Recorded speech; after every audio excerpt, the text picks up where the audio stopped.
तो क्लास 10 के revision lecture के सीरीज में एक और नया चैप्टर ऐड होने जा रहा है जो है क्वाड्रेटिक इक्वेशन। चैप्टर नंबर 4 को कवर कर रहे होंगे हम लोग।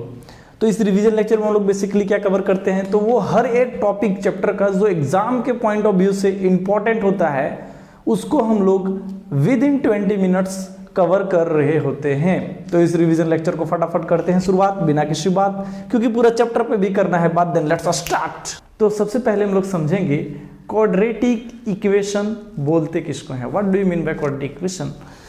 तो क्वाड्रेटिक इक्वेशन पे बात करें उससे पहले थोड़ा सा एक्सप्रेशन के ऊपर देख लिया जाए। 3x + 4 ये लिख दिया मैं, एक एक्सप्रेशन है। 9x का पावर 4 - 3x³ - 4 7x लिख देता हूं +4, ये एक एक्सप्रेशन है। अगर इसी में इक्वल टू का साइन दे दिया जाए, इक्वल टू ये 0 हो जाए या फिर इक्वल टू ये 9 हो जाए, किसी के भी बराबर हो, अगर इक्वल का सिंबल आ गया तो ये एक इक्वेशन बन गया जहां पे क्या है, LHS और RHS दोनों आपस में बराबर है। हम लोग यहाँ पे वो सारा वैल्यू को फाइंड कर रहे होंगे जो क्या कर रहा होगा, सेटिस्फाई कर रहा होगा LHS और RHS को। ठीक है, तो इसमें क्या है, x का वैल्यू निकाला जा सकता है, जबकि एक्सप्रेशन में x का वैल्यू फाइंड नहीं किया जा सकता है। तो इसको हम लोग बोलते हैं इक्वेशन। अब क्वाड्रेटिक के ऊपर हम लोग बात करते हैं। तो क्वाड्रेटिक हम लोग पहले भी देख चुके हैं पॉलिनोमियल में, जहां पे हम लोगों ने कवर किया हुआ था क्वाड्रेटिक को किसको बोलते हैं। क्वाड्रेटिक इक्वेशन उस तरह का इक्वेशन होता है जिसका पावर जो है या फिर डिग्री जो है, ऐसा कोई इक्वेशन या फिर एक्सप्रेशन जिसका डिग्री कितना होना चाहिए, 2। जिस भी एक्सप्रेशन या फिर जिस भी इक्वेशन का डिग्री 2 है तो वो क्या है, एक क्वाड्रेटिक इक्वेशन है। क्वाड्रेटिक इक्वेशन का क्राइटेरिया फुलफिल करने के लिए क्या होना चाहिए, डिग्री 2 होना चाहिए। तो इसमें से दोनों में से कोई भी क्वाड्रेटिक इक्वेशन नहीं है। ये देखो, दोनों में से कोई भी क्वाड्रेटिक इक्वेशन है क्या, नहीं है, क्योंकि इसका पावर जो है या फिर इसका हाईएस्ट जो पावर है वो क्या है, 4। तो हाईएस्ट पावर मेरा कितना होना चाहिए, हाईएस्ट पावर 2 होना चाहिए, तो वो एक क्वाड्रेटिक इक्वेशन बनेगा। एग्जाम्पल के तौर पे मैं लिखूं 3x² + 4x + 2, ये एक क्वाड्रेटिक एक्सप्रेशन हो गया। इसी को इक्वल टू 5 कर दिया तो ये क्वाड्रेटिक इक्वेशन बन गया, क्वाड्रेटिक इक्वेशन बन गया। अगर मैं यहाँ पे लिखूं 9x² + 4x या फिर कुछ भी -8x जो भी लिखना है, प्लस या -4 = 0, तो ये क्या बन गया, एक क्वाड्रेटिक इक्वेशन बन गया जिसका डिग्री कितना है, 2। तो क्वाड्रेटिक इक्वेशन किसको बोलते हैं, वैसा इक्वेशन जिसका हाईएस्ट पावर या फिर डिग्री जो है वो कितना होना चाहिए, जो है सो 2 होना चाहिए। अगर डिग्री और हाईएस्ट पावर 2 से ज्यादा हुआ तो वो क्वाड्रेटिक इक्वेशन नहीं कहलाएगा। ठीक है, यहां तक क्लियर। तो standard form of quadratic equation हमने लिखा है, standard form of quadratic equation ax² + bx + c = 0। ये क्या हो गया, standard form of a quadratic equation, जहां पे a और b और c क्या है, रियल नंबर है और a 0 के बराबर नहीं होना चाहिए। अगर गलती से a 0 हो जाता है, ये a अगर गलती से 0 हो गया तो ये क्वाड्रेटिक नहीं कहलाएगा। क्यों, ऐसा क्यों क्वाड्रेटिक क्यों नहीं होगा, कारण है अगर a 0 हो गया तो ये x² वाला टर्म खत्म हो जाएगा। a 0 और x² इंटू होगा तो ये पूरा पूरी 0। तो भाई अगर ये 0 हो जाता है तो तुम ही लोग बताओ ये टर्म गायब हो जाएगा कि नहीं, तो bx + c बचेगा सिर्फ। मतलब बेसिकली मैं बात कर रहा हूँ, ये टर्म गायब हो गया तो देखो ये लीनियर बन जाता है। क्या बन जाता है, लीनियर। एग्जाम में देता है कि which of the following is a quadratic equation, तो उसको सॉल्व करना है। पहले कोई भी क्वेश्चन दे दे, क्वेश्चन हम लोग करेंगे नेक्स्ट लेक्चर पे, इसी का सीरीज जब आएगा, ठीक है, उसमें इंपॉर्टेंट क्वेश्चन को देख रहे होंगे। तो हम लोग चेक करेंगे कि कौन सा क्वाड्रेटिक इक्वेशन है, तो सॉल्व करके पहले देखेंगे कि अगर किसका डिग्री जो है सो 2 आता है, अगर डिग्री 2 आ गया जिसका, तो वो क्या कहलाएगा, क्वाड्रेटिक इक्वेशन कहलाएगा। ठीक है, तो हम लोग ये क्राइटेरिया को समझ चुके हैं कि क्वाड्रेटिक इक्वेशन होने के लिए क्या होना चाहिए, हाईएस्ट पावर जो होता है वो 2 होना चाहिए।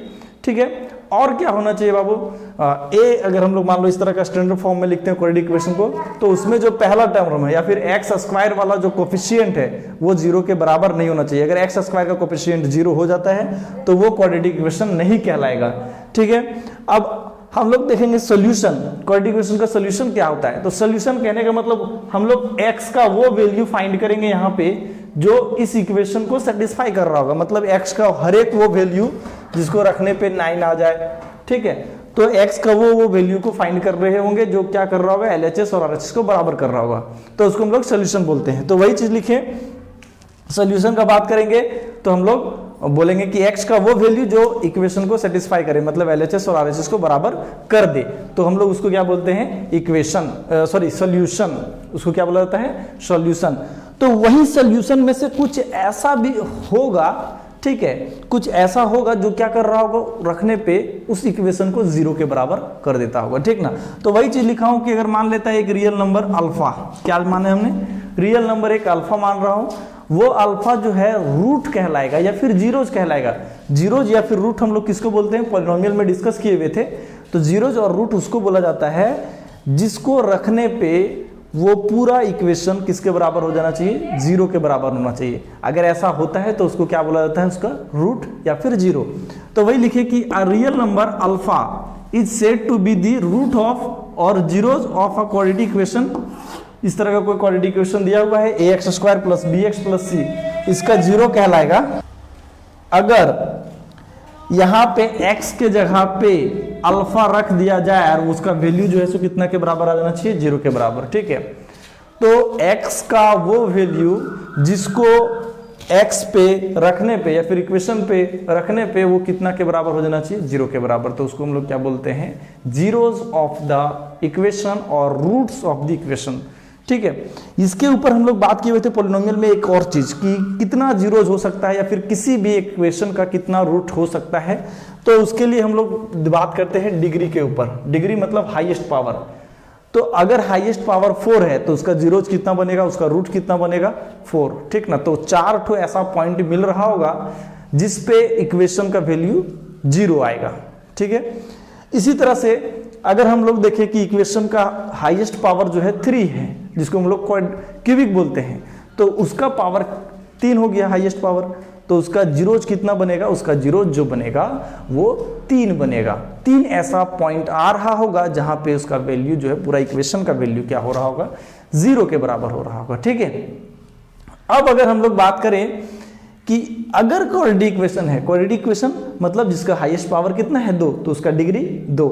अब डिग्री 2 है तो इसका जीरोज कितना बनेगा, इसका रूट कितना बनेगा, तो 2 बनेगा। अब क्वाड्रेटिक इक्वेशन को वही रूट जो निकालने का तरीका है वो है एक प्राइम फैक्टराइजेशन मेथड, जिसको हम लोग डिस्कस किए हुए हैं पॉलिनोमियल चैप्टर में, ठीक है। यहाँ पे एक और मेथड के बारे में डिस्कस करेंगे जो है completing the square method. Completing the square method, लेकिन क्या है कि कंप्लीटिंग द स्क्वायर मेथड इस साल चैप्टर से हटा दिया गया इस मेथड को, तो हम लोग उसको डिस्कस नहीं करेंगे। और एक जनरल फार्मूला हम लोग देखेंगे जिससे हम लोग किसी भी पॉलिनोमियल को का रूट्स को फाइंड कर सकते हैं, किसी भी क्वाड्रेटिक इक्वेशन को। Polynomial that means I am saying about quadratic equation, तो किसी भी क्वाड्रेटिक इक्वेशन का रूट्स को फाइंड कर सकते हैं। तो अगर कोई भी क्वाड्रेटिक इक्वेशन इस फॉर्म में है तो उसका जो रूट्स होगा वो क्या होगा तुम्हारा, minus b plus minus b square minus 4ac होगा। बाबू यहाँ c छूट गया है, 4ac डिवाइडेड बाय 2a, ठीक है। तो एक बार प्लस करेंगे इसके साथ और एक बार माइनस करेंगे और ये तुम्हें दे देगा क्या, तो क्वाड्रेटिक इक्वेशन का रूट, ठीक है। अब देखो इसको डिस्क्रिमिनांट बोलते हैं। ये जो है d के बराबर होता है बी स्क्वायर माइनस 4ac, ठीक है। अब इसी पे जो है सो सारा खेल होता है कि क्वाड्रेटिक इक्वेशन का जो रूट निकलेगा वो किस तरह का रहेगा।